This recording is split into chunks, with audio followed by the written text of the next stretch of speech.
నమస్తే మిత్రులారా. పాడి కౌశిక్ రెడ్డి వర్సెస్ పొంగిలేటి పొన్నం ప్రభాకర్.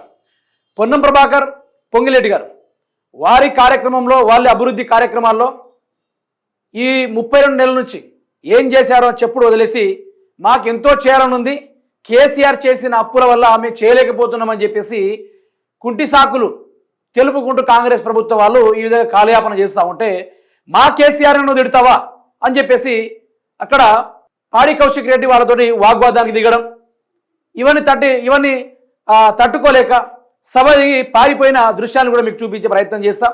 ఎందుకంటే కాంగ్రెస్ ప్రభుత్వం ఈ 32 నెలల నుంచి క్యా కియా హేతు అంటే మేము కేసీఆర్ కా నామ్ లియా అన్నట్టుగా ఈరోజు వాళ్ళు ప్రతి పనిలో అదే, ఏమైనా చేయాలంటే కేసీఆర్ పేరే, ఏదైనా కావాలంటే కేసీఆర్ అప్పు చేసిండు, ఇంకేమైనా రావాలంటే కేసీఆర్ కేసీఆర్ కేసీఆర్, వేరే మరో ముచ్చట లేదు వీళ్ళ దగ్గర. అయితే పాడి కౌశిక్ రెడ్డి చూశాడు ఏందా మీరు చేసేది, మా కేసీఆర్ ఎక్కడ అప్పు చేసిండా, ఆ కాగిరిపోటే చెప్పింది కదా కేసీఆర్ అప్పు చేయలేదని చెప్పేసి, కాగిరికోట చెప్పింది కదా కేసీఆర్ అప్పులకు సంబంధించిన ఇవన్నీ ఉన్నాయని చెప్పేసి, మళ్ళీ మీ ఉత్కుడేంది, మీరు ప్రజల్ని మోసం చేస్తూ ఉన్నారు, 6 గ్యారెంటీలు ఇచ్చే చాతగాని తత్వం మీరని చెప్పేసి ఇటు పొంగిలేటి గారితో అటు పొన్నం ప్రభాకర్ తోటి వాగ్వాదానికి దిగేసరికి వాళ్ళిద్దరిని చెడు కూడా ఆడేసుకున్నారు. వాళ్ళ మీద కయ్యానికి కాలు దూవినట్టుగా అయిపోయింది అక్కడ పరిస్థితి. పాడి కౌశిక్ రెడ్డి గారిని తట్టుకోలేక మైకులు బంద్ చేసుకొని సామాను సర్దుకొని స్టేజ్ మీద నుంచి దిగిపోయిన పారిపోయిన దృశ్యాలు కూడా మీకు చూపెట్టుకునే ప్రయత్నం చేస్తా. అది కూడా ఒకసారి చూసుకునే ప్రయత్నం అయితే మీరు చేయరు.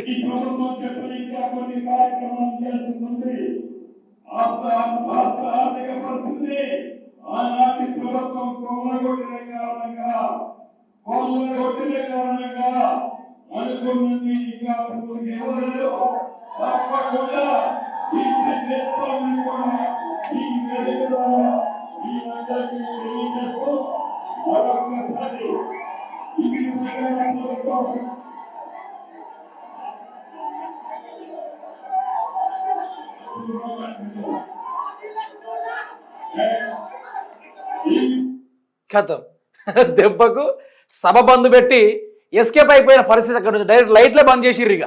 ఇక పాడి కౌశిక్ రెడ్డి కొంచెం అయితే మీద పడి వద్దు అని వరుతా ఉంటే పొంగిలేటి గారు మైక్ కింద పట్టుకొని అప్పు నిజమే అది అంటుండు మెల్లగా. అంటే ఇక్కడ ఎవరిని జోకే ప్రయత్నాలు కాదు, ఎవరిని లేపే ప్రయత్నాలు కూడా కాదు. ప్రజెంట్గా వీళ్ళకి తెలవాల్సింది ఏంటంటే, తెలంగాణ ప్రాంతానికి అర్థం కావాల్సింది ఏంటంటే, సరే కేసీఆర్ అప్పు చేసిండో సొప్పు చేసిండో తెలంగాణ రాష్ట్రంలో కేసీఆర్ని ఇంటికి పంపించారు, మరి మీరేం చేయగలరని చెప్పేసి జనాలు అడుగుతున్నారు కదా, దానికైనా సమాధానం చెప్పాలా వద్ద? వీళ్ళు సమాధానం లేదు, ఏం లేదు. ఇక ఆయనను చూసుకొని మళ్ళీ ఇక్కడ పొన్నం ప్రభాకర్ గారు లేచారు. మరోసారి అక్కడ ఊరామాస్ కౌంటర్. ఇక చూడండి మీరే.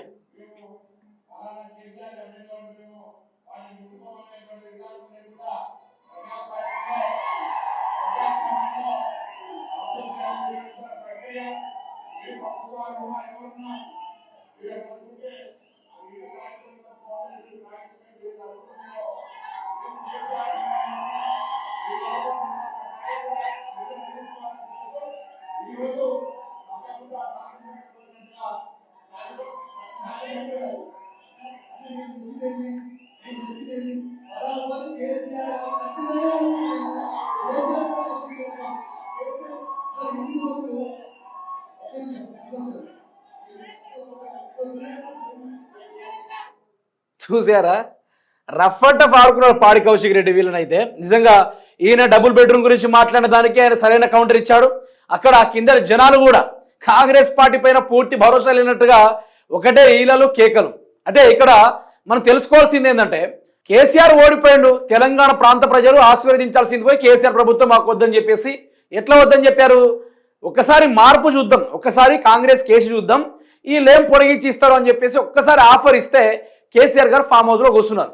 ఫామ్ హౌస్లో కూర్చున్న దానికి వీళ్ళు ప్రతిసారి కేసీఆర్ ఫామ్ హౌస్లోనే ఉంటాడా, బయటికి రాడా, అన్నం ఎట్లా అన్నం తింటాడో మేము చూడాలి, అసెంబ్లీలో ఎట్లా మాట్లాడతాడో చూడాలి అని చెప్పేసి మాట్లాడు తప్ప, వీళ్ళ దాంట్లో మంత్రులు పెద్ద పెద్ద క్యాడర్లో ఉన్న ముఖ్యమంత్రులు ఉన్నా కూడా వీళ్ళు జస్ట్ కాంగ్రెస్ పార్టీని ఈ 32 నెలల్లో కారాకూని చేసి పడేసిరు. పరిపాలన ఏందో కానీ మొత్తం అప్పులు కుప్పలుగా మార్చేసి కేసీఆర్ గారు 10 సంవత్సరాల్లో 3 లక్షల కోట్ల రూపాయలు అప్పు చేస్తే దానికి తగ్గట్టుగా ఈరోజు వాటర్ సిస్టానికి సంబంధించిన కాళేశ్వరం మేడిగడ్డ నిర్మించాడు. దాని తగ్గట్టుగానే సెక్రటరీ ఆఫీస్, అదేవిధంగా తెలంగాణ ప్రాంతీయంలో మరి జాతీయ పండుగలకు సంబంధించిన కొన్ని విగ్రహాలు కావచ్చు, అవన్నీ చాలా రోడ్స్ డెవలప్మెంట్స్ కావచ్చు, ఇల్లు డెవలప్మెంట్స్ కావచ్చు, గ్రామ పంచాయతీల అభివృద్ధి కావచ్చు, చాలా మౌలిక వసతుల విషయంలో కావచ్చు కేసీఆర్ గారు ఎంతోగానో అభివృద్ధి చేశారు, అభివృద్ధి ప్రదాతగా నిలిచారు. అలా అన్ని చేసిన దానికి ఆయన అంత అప్పు అయిందని చెప్పుకున్నాడు. దాని తగ్గట్టుగా తిరిగి కట్టిర్రు. ఈ పార్టీ కేసీఆర్ నుండి మాత్రం అప్పులు ఎప్పుడో తీరిపోవు, నాకు తెలిసి ఎప్పుడో తీరిపోవు. వీళ్ళు 32 నెలల్లోనే 4.5 లక్షల కోట్ల రూపాయలు అప్పు తీసుకొచ్చి ఓ బ్రిడ్జి కట్టలేవో, మోరి వేయలేవో, రోడ్లు కట్టలేవో, గ్రామ పంచాయతీలో బల్బు ఎగిరిపోతే ఖరాబ్ అయిపోతే ఆ బల్బును అమర్చే నాయకుడే లేడు ఇప్పటిదాకా స్టిల్ ఇప్పటిదాకా ఆ బల్బును అమర్చేటోడే లేడు. ఇంత దరిద్రమైన కాలంలో బతుకుతా ఉన్నా కూడా ఈరోజు కాలం కనుకరించగా కాళేశ్వరం నీళ్లు గోదావరిలో పోతా ఉంటే దాన్ని ఆపి తెలంగాణ ప్రజలకు ఇయ్యక ఈరోజు మళ్ళీ దాని గురించే కేసీఆర్ కట్టాడు, కూలింది. కేసీఆర్ అప్పు చేశాడు, మేమేం చేయాలంటే ఇవ్వడానికి లేదంటుర్రు. మరి ఇవన్నీ తెలుసుకున్న ప్రతిపక్షంలో ఉన్న మీరు మేము 6 గ్యారెంటీ ఇస్తాం, 420 హామీలు పొడిగిస్తాం, మీకు సవార్ల బంగారం చెప్పిస్తాం, గొలుసులు చెప్పిస్తాం, వడ్డానాలు కిలో వడ్డానాలు చెప్పిస్తాం అని చెప్పేసి మాటలు ఎందుకు? ఈరోజు అధికారంలోకి వచ్చిన తర్వాత ఏం లేదు, అంతా కేసీఆర్ అన్నట్టుంది మీ వ్యవహారం. అంతో కొంత కేసీఆర్ తెలంగాణ రాష్ట్రంలో ఈ పార్టీకి ఏదైనా టూర్కి పోయి ఉంటే మాత్రము కాంగ్రెస్ వాళ్ళని ఉరికిచ్చి కొట్టు. మరి ఏం లాభం అబ్బా కాంగ్రెస్ తోటి? ఏమైనా అవుతుందా? ఇక్కడ ఏదైనా పని జరుగుతూ ఉందా? ఏమైనా మాట్లాడితే ఏ సభలెక్కినా కేసీఆరే, ప్రతోడు కేసీఆర్ నోడే. మరి మీరెందుకు వచ్చారు? గడ్డి గిట్ల పోవడానికి వచ్చిర్రా? దేనికోసం వచ్చారు? గాడిది పళ్ళు తోవడానికి వచ్చిర్రా? దున్నపోతు పాలు వినడానికి వచ్చిర్రా? దేనికోసం అధికారంలోకి వచ్చారు? మరి మీకు తెలియదా కేసీఆర్ ఎంత అప్పు చేసిండో? మీకు తెలియదా అసలు ఏం జరిగిందో? మరి ఇప్పుడు వచ్చి అప్పు చేసిండంటే అందరే ప్రజలు అనుకున్నారు కేసీఆర్ తోపురవై తెలంగాణకు, కేసీఆర్ శ్రీరామ రక్షణవై అని చెప్పేసి ప్రజలు రియలైజ్ అవుతా ఉన్నారు. ప్రజలు ఈరోజు కేసీఆరే కావాలి, నీకు 117 సీట్లు ఏంద్రా నీ ముఖానికి, రాబోయే రోజుల్లో కనుక ఎలక్షన్లు వస్తే రేవంత్ రెడ్డికి 7 సీట్లు వచ్చినా కూడా మీసం కొరికించుకొని రోడ్ల మీద తిరుగుతామంటే ఇటువంటి సవాలు ఇసురుతా ఉన్నారు జనం. వాళ్ళు ఇంకెక్కడ ఉంది ఆ కాంగ్రెస్?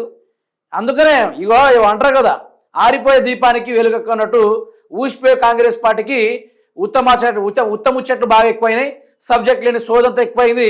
అందుకనే ఈరోజు ఇట్లా తంటాలు పడతా ఉన్నారు. కాడి కౌశిక్ రెడ్డి యొక్క ఆ జోరుని మీరేమనుకుంటారో ఒకసారి కామెంట్ రూపంలో కామెంట్ తెలపండి సోదరులారా.